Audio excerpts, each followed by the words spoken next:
Well, bonjour from the shed.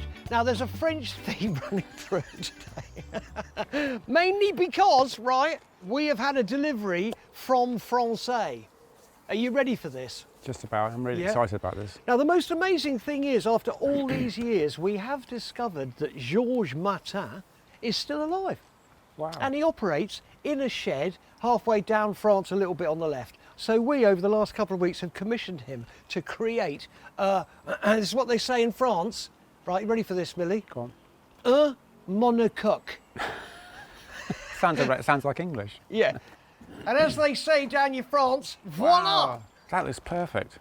Well, I hope so. Hope it fits. So look, one thing I didn't realise, it is actually all one unit. Yeah. Yeah. And you got a petrol tank under there. Wow. And he'd said, right, n'est pas methanol. No. No Not allowed to ethanol. put any ethanol No in ethanol. it. Right, No, okay, yeah. It's the resin. Right, here, bung that on. Right. So look, we are actually very close. Once we've sorted this out, oh, does it fit? Yeah, there's one bolt hole here, two in the centre, one at the back. Will you take a look at that, eh? That's actually pretty cool, actually. That is, as they say down your France, très bien. Georges has built the main bodywork as a single piece of moulded fiberglass. But that's not all. He's also sent us a front fairing. What do you think? If it fits, it'd be lovely. Original Martin parts. And something a bit odd. Oh, the belly pan. Right, in France, il est la chabot. Never liked belly pans. Il est un shoe. And shoe. That's what they call it, a shoe. Oh, shoe. Okay, Yeah. well, I don't like shoes either. La Chabot sits under the bike and is supposed to catch any stray oil and protect the engine from gravel. Now, I'm not sure about this. No. Perhaps we should take a vote on it when it's together. Offer it up and have a look and then decide. I think we should paint it and then decide. Yeah? They're very good for catching oil leaks, but we won't have any oil leaks. Of course we won't, because you've built it, Millie. Task number 1 is to drill holes for the bolts that are going to attach the monocoque to the frame. That view from the back's mad, isn't it? I know, but you see, that is what rode my boat looking through the window of Mocheck. I mean, that is proper calf racer.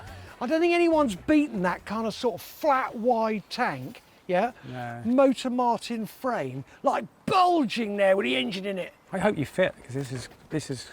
Of course I'm going to fit, Al. I'll tell you someone who wouldn't fit is my son. Cue Charlie. So what is this? Have you seen this? Look at the This is size of my French. son. I know, he's massive, isn't he? Look, He's if grown I about- start, look. He's grown a foot since I've last seen him. Yeah, he's only 12. No, I'm not.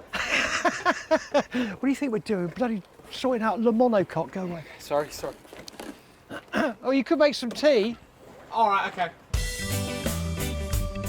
The fairing is fixed to the monocoque with a special bracket. Alan drills several more holes while I entertain him playing TV charades. One man and his dog. The Apprentice. Perfect. Ripper. Mastermind. Alan, meanwhile, has moved on to the trickiest bit, cutting holes in the front fairing for the twin headlights. But what's really important, you've got to cut the hole in the fairing so it matches exactly with the diameter of the light. If we get that wrong, it'll look bad. But luckily, Moto Martin actually cast in a line in the moulding, so I got something to go to. He outlines the circle with his homemade tool, drills a couple of pilot holes, and then fires up the jigsaw. Alan's got to avoid splintering the outer or gel coat, so he leaves a decent margin, which he files away afterwards. The trick is to get it so that bit there sits and just nicely like that. Yeah, just like that. It's going to be a slightly, actually, you have to adjust the beam, Yeah. the focus by adjusting the headlights. It won't it'll sit like that probably, or like that. So it won't be dead level with the fairing. We've got ourselves nearly a twin headlight fairing. Blimey. I'll tell you what, when Freddie sees this bike, he will not believe it, eh? Freddie, the guy we bought it off for rather a lot of money. I've been doing some research. I think you got it at a bargain. I was really shocked. There's one on eBay now for 10,000. Yeah. It's not as nice as this. There you are, you see. I kind of knew, yeah.